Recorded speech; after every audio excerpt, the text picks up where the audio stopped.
Hey everyone, Natalie here from the Pendulum's Path. If you need guidance, direction, spiritual connection, or more, then listen up. I have worked as a psychic and a medium for over 3 years, connecting people from all over the world with their loved ones in spirit, giving them insight and guidance into their current situations, the past healings that need to be worked on, and what it is they need to know today in order to have a better future. It would be my absolute honor if you would visit my website at www.thependulumspath.com. I also offer emailed readings for those with busy schedules too. Also, for you goblins who subscribe to the Esoteric Book Club, I have a special coupon code just for you. Enter the code Stay Weird to get $5 off of any order of $25 or more. Hope to see you there. Hi, I'm Jimmy Coe. And I'm Stephen Hawk. And we're the host of the Cosmic Sponge Podcast, where we explore the unknown from UFOs and cryptids to unexplained disappearances and ancient mysteries. If you're looking for strange stories that will keep you on the edge of your seat, jump on Apple Podcasts, Spotify, or search for Cosmic Sponge on your favorite listening platform. Head on over to our website at www.cosmicsponge.com to get access to all of our content, including a full list of platforms where you can enjoy the show.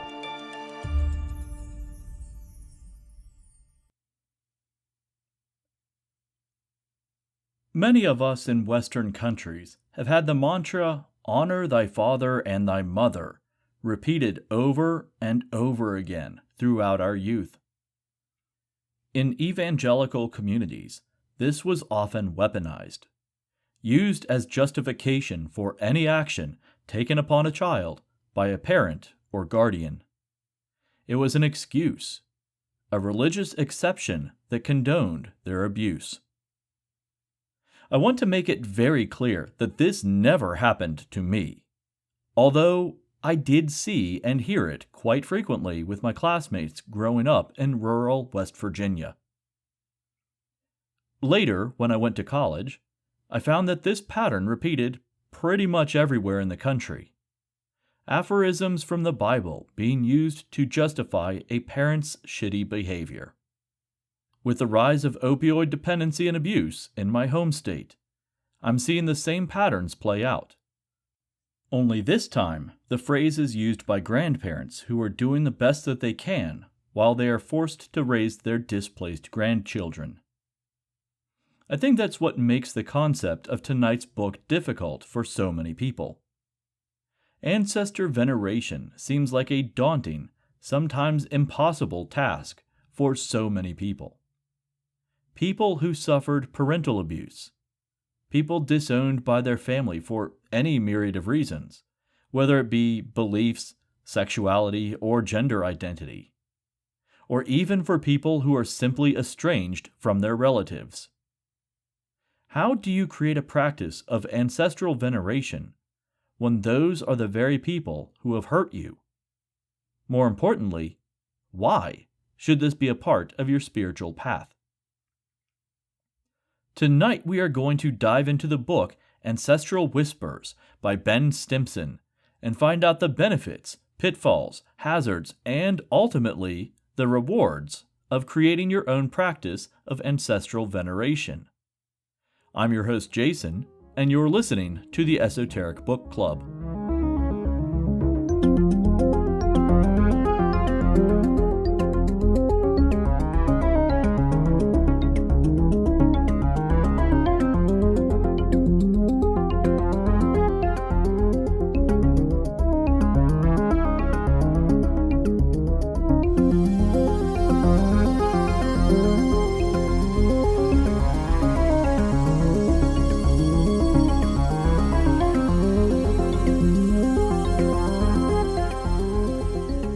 Welcome back, goblins! Man, that was really depressing. I'm not sure what really compelled me to write an introduction that was that gloomy, but yeah, there it is. We have a couple new things going on that I want to cover before we start in the show. The first is that there is a new feature for all Patreon members, and that is a very short audio blog. Now, these are being released periodically. There's no real time frame, no format to these. Basically, I just jump on here and I ramble for a few minutes telling you what's going on behind the scenes, what we have coming up, and anything new that's going on in my life. For clarity's sake, I also removed the feature that was a possibility of a Discord server because, frankly, I'm not going to use Discord, and it doesn't seem like anybody else is, so why even have it on there? And finally, I added an entirely new tier to the Patreon list, and that is the Maestro or Maestra, depending on your preferred pronoun. And it is a tier entirely dedicated to someone who wants to single-handedly sponsor each episode. That's right, for $45 a month, you can basically fund the episode. That would include server cost, web hosting, reading material, and it would give me a little bit extra to put me towards my goal of getting a laser strong enough to carve my name in the surface of the moon. But we're not going to talk about that, are we? Of course, I entirely appreciate all of my patrons.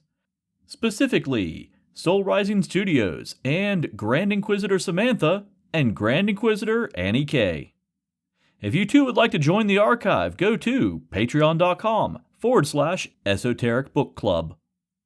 Now, let's get weird.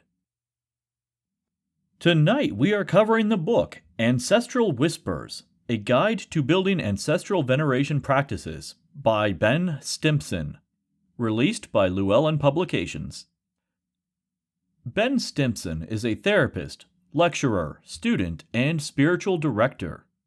He's developed courses on a variety of topics, including ancestor veneration, the power of story, and folklore. He has been involved in neo-paganism, Espiritismo, Hinduism, Lakumi, Santeria, and British folk traditions. He is currently a member of the Order of Bards, Ovates, and Druids.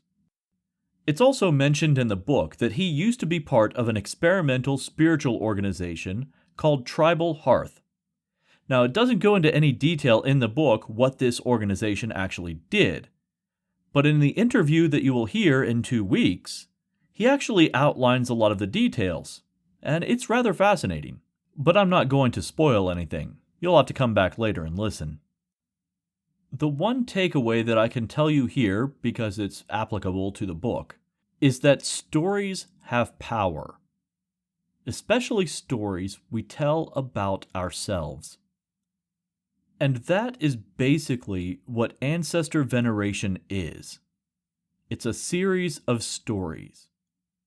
It starts with the story of yourself, and then of your family, and then of your distant ancestors. But it goes beyond that. It also encompasses basically anything in your past that has influenced who you are today. As Ben states in the introduction to this book, he says, quote, "This book explores ancestral veneration as a modern spiritual path, looking backwards to the ancestors, while looking ahead to our own legacies." End quote. Think about that. The story that we are telling now will eventually be the story that is told. That seems like a lot to tackle in one book, but I assure you, there is an economy of words that is very important in Ben's writing. To better organize this, the book is divided into 2 parts. The first part is the living and the dead, and the second half is forming a living path. Basically, the first half of the book gets you in the mindset of what ancestor veneration is, was, and yet could still be. Then, the second half of the book is basically, what do you do with this? For the purposes of this show, we are basically only covering the first half of the book. Not because the second half of the book isn't entertaining. I'm doing it this way because I feel like you should have a good understanding of what the basis of the practice is before you actually get into the details of how to apply it. So, enough exposition. Let's just jump into the book.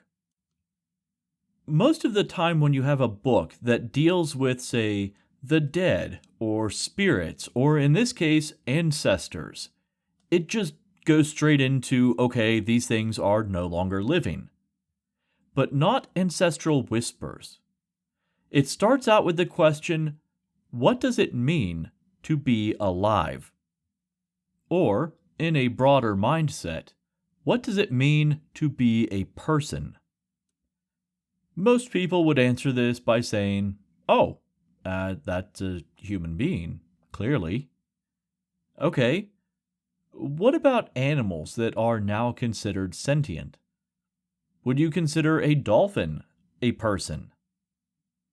What about just animals in general? They seem to have personalities and an understanding of how to interact with the world. If you call to your dog, it recognizes its own name, right? That dog understands that that abstract sound that you just made is what you refer to him as. Rover isn't a generic term for all animals of his species. It's him specifically. So having an understanding of identity and self, well, isn't that personhood? Okay, so maybe we need to expand the definition of a person to include living things, right? Well, plants are also living.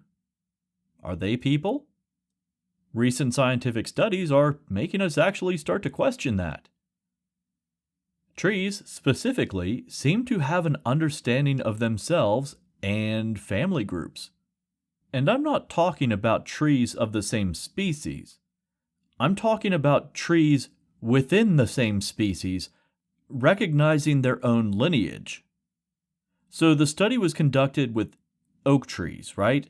They drop acorns, and those acorns are the genetic offspring of the parent tree. Well, when those acorns become trees themselves, they can recognize other oak trees that came from the same parent tree. We know that they're doing this because trees that recognize their own siblings will actively grow in ways that do not compete against those siblings, but they will actively compete against other trees, even those within their own species. Some people would say that that is not evidence of communication. That is just a genetic quirk that allows trees to not compete against their own DNA sequence, right? Well, it goes a little deeper than that. In fact, it goes deep enough that it's underground. You see, trees actively communicate with each other through their root systems via mycelium, which is the body of mushrooms. What we typically see with mushrooms is basically the dick. You're looking at the reproductive organs of the mushroom popping up through the ground so that it can pollinate and spread. But the body of the mushroom itself is below ground, and it spreads out much like a root system. And trees use their roots to tap into this mycelium and send signals to each other. Well, okay then. Plants are living organisms that have an understanding of family groups and communicate with each other. Okay, they are officially people. So basically the point I'm trying to make is that this book starts with personhood beginning with humans and then extrapolates all the way down to what we consider non-living organisms. It goes from humans to animals to plants to slime molds and rocks and intangible concepts such as love or the sky. All of these things have an influence on us as individuals, both in the past and as we are going forward. This is the basis of animism. All things are people, or if it helps to think of it this way, they have personhood, they have identity, they have self. Or, in the sense of this book and the subject we're talking about, all things have spirit. Every culture has a different term for what they define as spirit. We have words like Ashe, Mana, Orenda, Manitou, Ka, chi, ba, the list goes on. But for a lot of us in the Western world, it's hard to conceptualize intangible things as having a spirit. There is a fantastic example in this book. Ben cites the book Braiding Sweetgrass. In one of the sections of this book, it talks about how the Potawatomi language is only 30% nouns and 70% verbs. That is virtually opposite of most Romance languages. Now, the reason is very important. The reason is because when a thing is actively existing, doing what it is supposed to do as an organism, as it was created or designed to do, that makes it a living organism. And if it's doing what it's supposed to do, it is described in an active tense, thus a verb. Now, we don't necessarily have cognates for this in English, but the best example that I can come up with is it's not a group of people, they are peopling.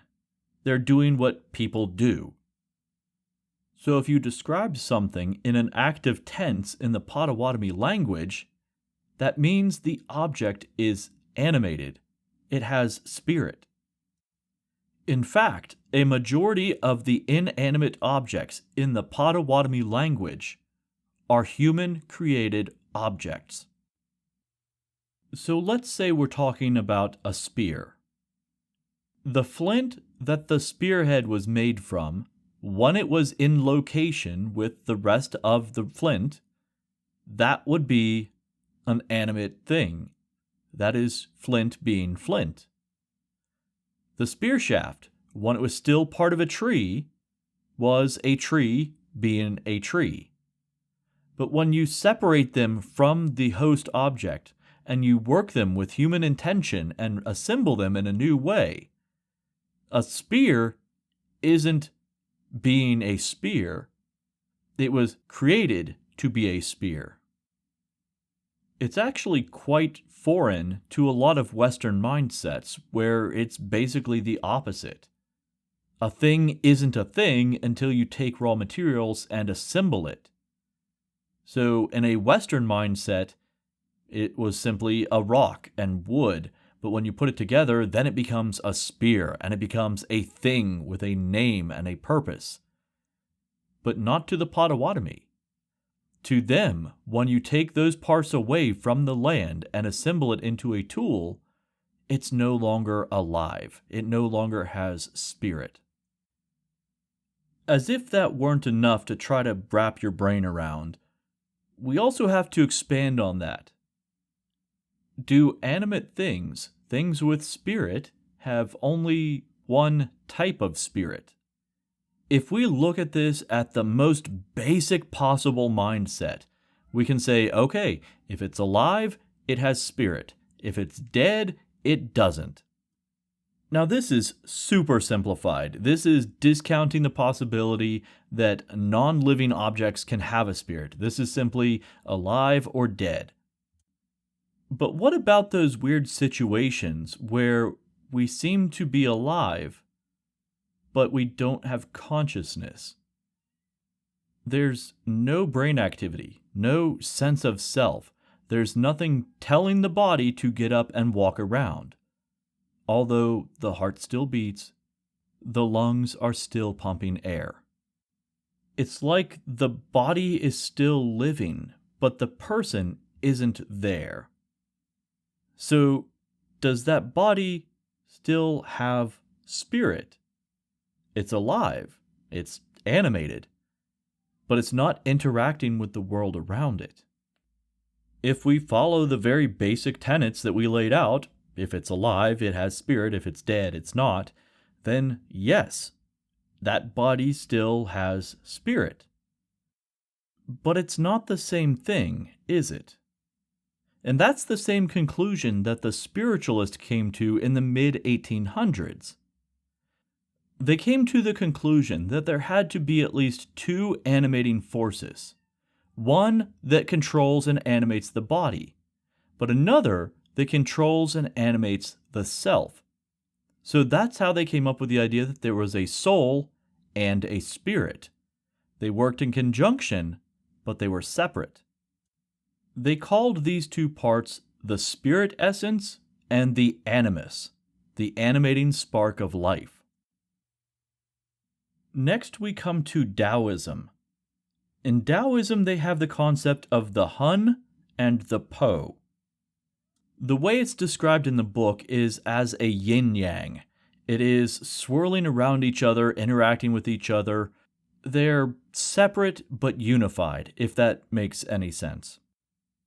Now, when a person dies in Taoism, it's believed that their Hun ascends into the heavens, but their Po stays with their remains.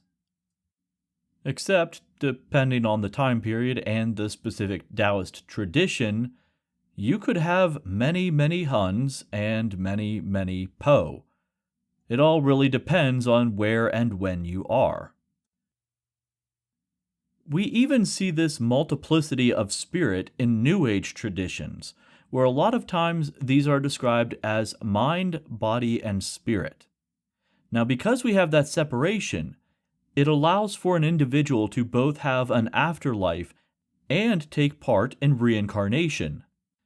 It's not exactly an either-or proposition, it's a both-and situation. It's basically a way to explain how Grandma can both be in heaven and haunting your antique teapot. But this is the Esoteric Book Club, and we like to make things weird. Let's talk about the daemon. Now, officially it's pronounced demon, but it's spelled differently, so just to separate it in an audio format, I'm referring to this as the daemon versus a demon, which has its own connotation. So what is a daemon? The daemon is basically a higher self that is controlling or influencing us from outside of our own bodies. Think of it in terms of a video game. If we are the characters, the daemon is the player. If that sounds a lot like modern simulation theory to you, you're right. But the concept is very, very old. It stems from the ancient Greek idea of a daemon. Now, the daemon were spirits, very, very powerful, very highly ranked spirits, but they weren't gods. Eventually, this concept evolved into the daemon being an outside intelligent force that is controlling our actions, but not us. I'm really getting off track here. Suffice to say that the concept of a spirit and an animating force is way more complicated than you would expect. Let's jump forward a bit so we can talk about another aspect of this book. At the end of each chapter, there are journal prompts. Now, I've covered several books before that had journal prompts, and for a lot of them, it's just like things to reflect on, it's things to think about. They aren't there to inspire deep thought. But that's not true with this book. This book has some very, very pointed journal prompts. In a lot of books, these prompts are oftentimes like end-of-chapter pop quizzes that you used to have in grade school. But here, they are reflections on the material that was just presented. For example, how do you define a person? What is personhood? How might recognizing personhood in non-humans affect your relationship with them? Or, how does your use of language affect your beliefs and worldview? Now that's a lot of really in-depth material that I've been talking about for, the past 20 minutes or so. But you know what? All of that was just the first 25 pages of this book. Now that we've talked about what it means to be alive, we can finally start talking about the dead. But first we have to take a slight detour and talk about pre-life. Yeah, that's a weird concept if you haven't thought about it yet. What about the stage between death and rebirth? Some cultures believe that a soul is created upon a child's birth. But there's also a lot of cultures that believe a soul, once it's created, is never really destroyed. It's recycled, reused, and reincarnated. Hey, that might be a pretty good t-shirt idea. But think about it. If a soul exists, and it always has existed and always will exist, imagine how much more powerful that would make the practice of ancestor veneration. Think about how much more engaging it would be if you were talking to a spirit that existed between a person's death and their reincarnation into another form. Or if you include the concepts that we talked about earlier, some part of the spirit will be reincarnated, but the identity of that individual remains with, well, their remains. That's basically the concept behind graveyard dirt. As an individual's remains return to the earth, their spirit becomes incorporated in the soil around it. That soil is infused with ashe, or spirit. Granted, funeral rites around the world vary from culture to culture. For example, sky burials. Now, if you have a weak stomach, I encourage you to jump forward about a minute or so. Sky burials are a Tibetan concept where the spirit physically stays with the human remains. As a result, Tibetans want the remains to be returned to nature as quickly as humanly possible so that that spirit can be reincarnated. To do this, they physically feed human remains to vultures. To many of us in the Western world, that may seem like a gruesome concept, but it's done from a place of compassion. They don't want their family members to linger waiting for the life, death, and rebirth cycle to continue. But, like I said, this is only one version of reincarnation, one where the spirit remains intact and is anchored to the physical remains. As with most spiritual concepts, there's as many versions of reincarnation as there are religions. For example, if you're reincarnated, where do you go? Are you brought back into a family group of spirits? Or is your spirit basically sent completely randomly somewhere around the globe? Do you believe in karma? Are there lessons that your spirit had to learn in a former life? Once you pass on, does your spirit have a job? All of this determines when, where, and if you reincarnate. Here's a concept that most Westerners, even those that believe in reincarnation, don't think about too often. If you can reincarnate into any object, how would that change how you interact with the world? Let's take that down to the most basic version. If you reincarnate as another human, how would that change how you interact with random people? But that's enough about reincarnation. Let's talk about the dead. What do the dead actually do? As with most of these discussions, it entirely depends on your belief structure. Do they go to heaven? Do they go to hell? Do they go to Valhalla? It varies from person to person. That will also affect the amount that a spirit is able to interact with us. If you believe that someone's soul is in hell, they're probably not able to interact with us. Conversely, if you think someone's spirit is in Valhalla, they may not want to interact with us. Not with all the drinking, fighting, and feasting that they're doing. What about the Kemetic belief structure of Egypt? After you die, your soul is weighed. It's either light enough to be unburdened, so that it weighs less than a feather, or it gets fed to the giant crocodile god Amut. If your soul gets devoured, you can't really interact with your family members, can you? Long story short, the question of what do the dead do really depends on where they end up. See? It's not exactly an easy answer, and it requires a lot of self-reflection.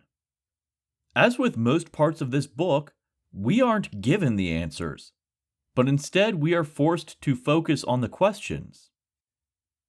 At this point, the book goes into a rather interesting tangent. What are some of the hazards of the dead? There's a series of cultural taboos that we see in common around the world. The first is that there seems to be a taboo that prevents the dead from interacting directly with the living world. They can influence things and they can give things a little bit of a nudge, but they can't physically intercede.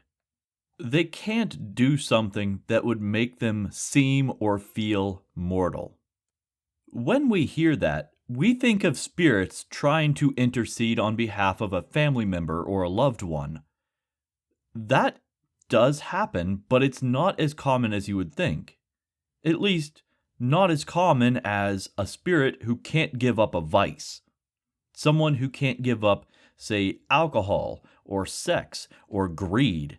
They just can't let something go, and because of that, they try to remain with the material world. Every culture has a ghost story about a spirit who had, quote, unfinished business. It's a universal concept, but it's never just a single thing. Something is tying that spirit to this world and not allowing them to move on. The next hazard for the dead is being forgotten. This is an interesting one, actually. In some traditions, there is actually a special place for forgotten spirits. In some traditions, a spirit that is forgotten eventually forgets itself and just dissipates. In others, it's required that a person's spirit must be forgotten before it can be reincarnated. In really bad situations, the spirit that's forgotten can lose its humanity. That's when they become something monstrous. Something like a ghost.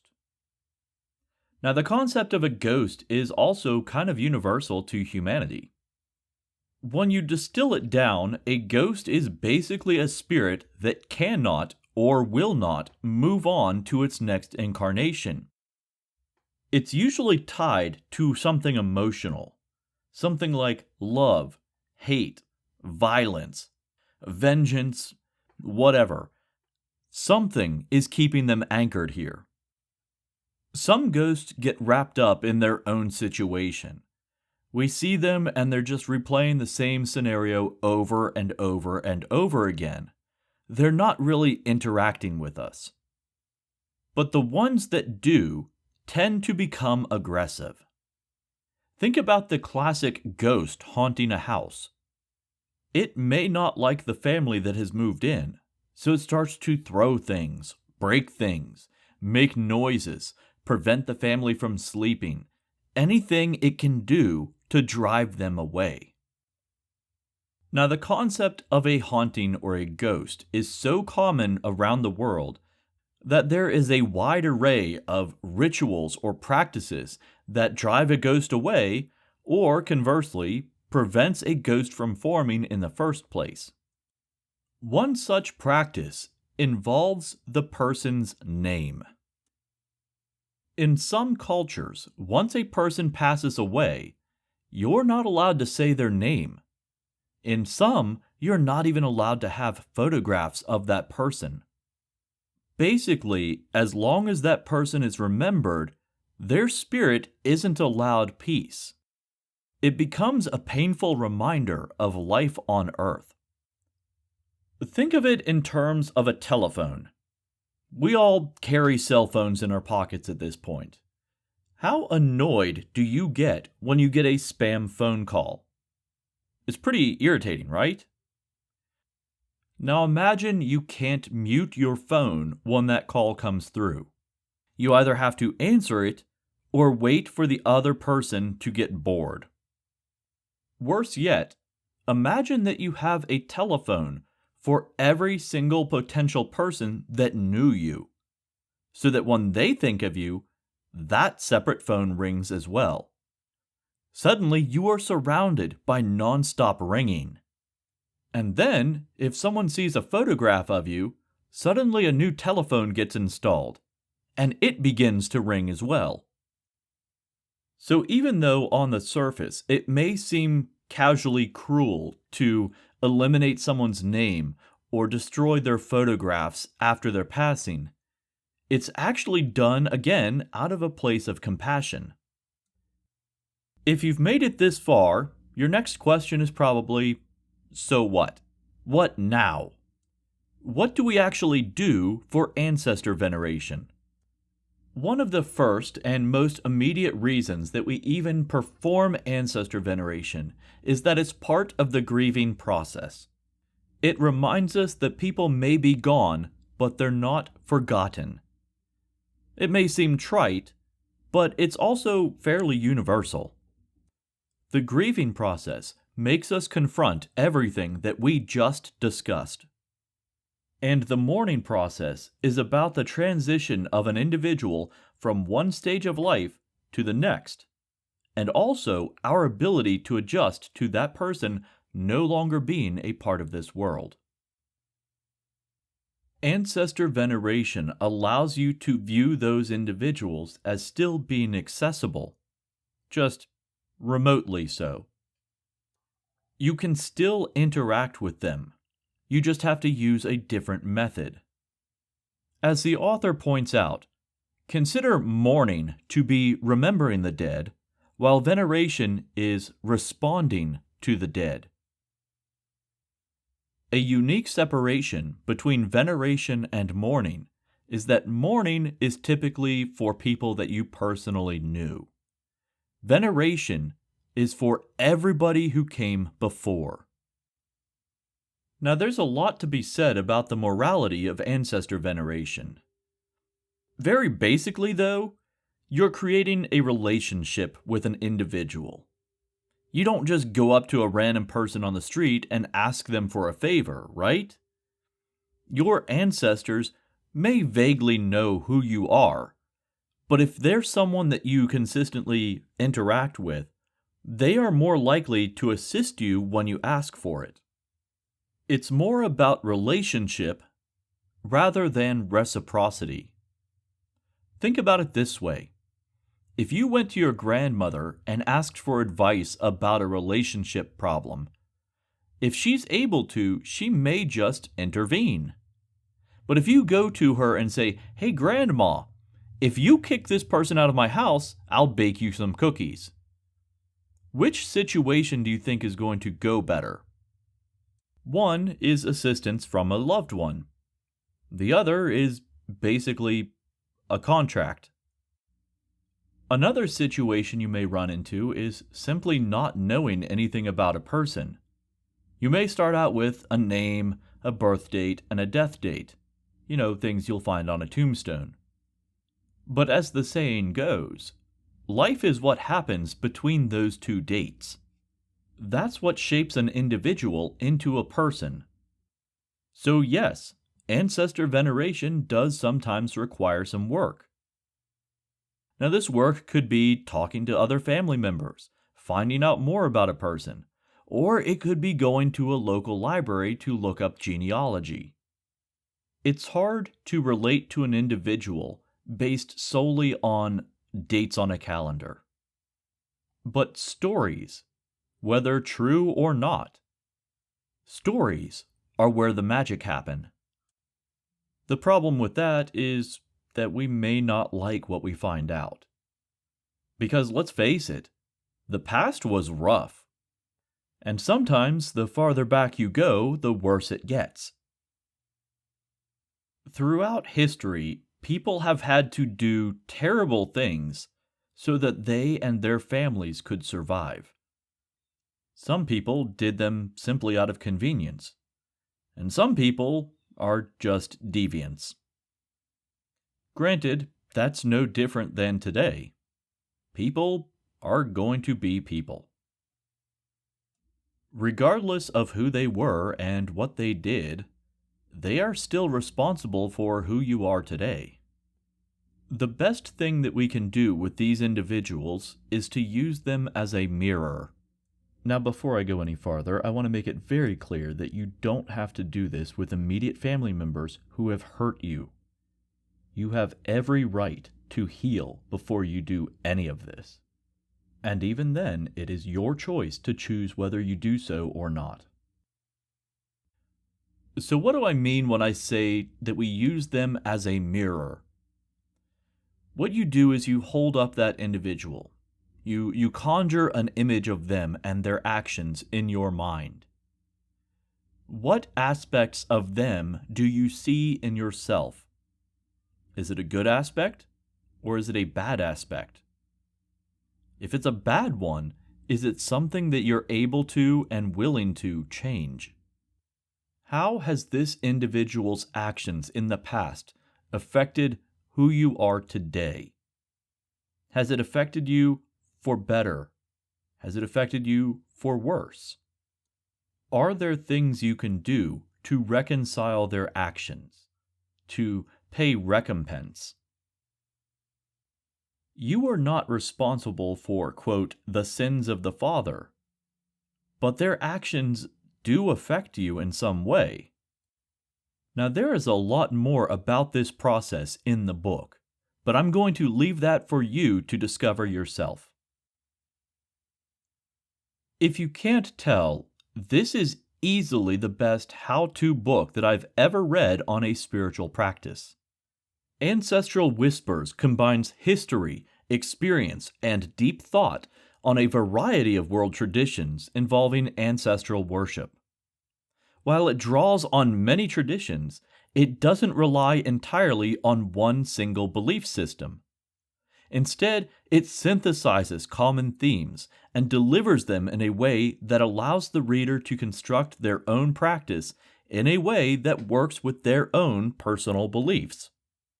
So grab yourself a copy of this book, because trust me, you're going to read and reread this several times.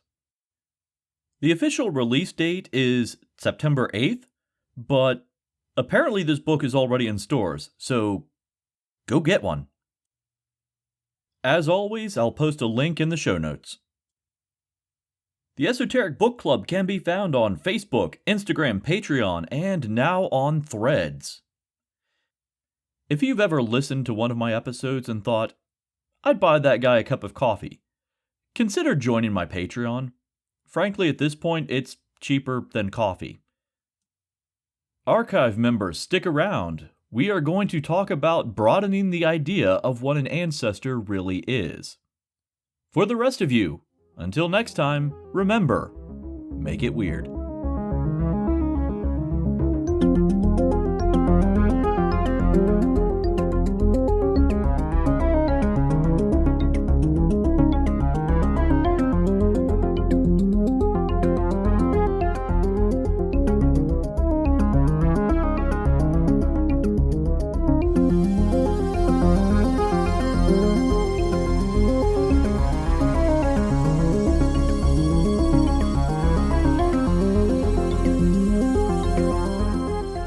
It's time once again to open the Esoteric Archive.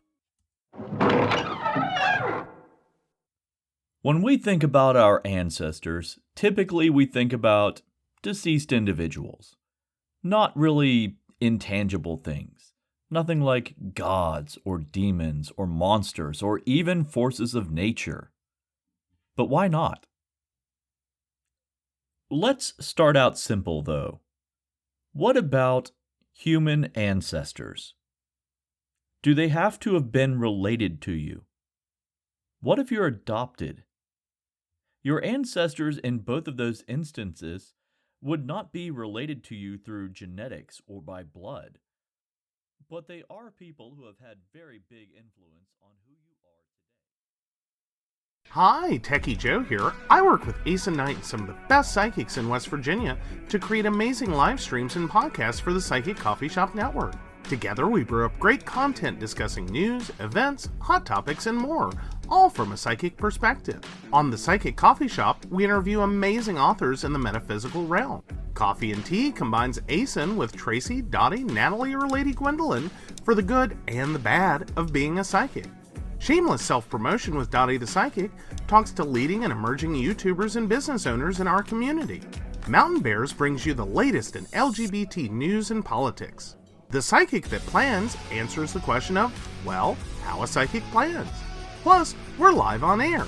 We take your comments and your questions, including psychic advice questions. Check out our amazing programming, book an appointment with top psychics, and find out all the wonderful things we have to offer at pcsbnetwork.com today.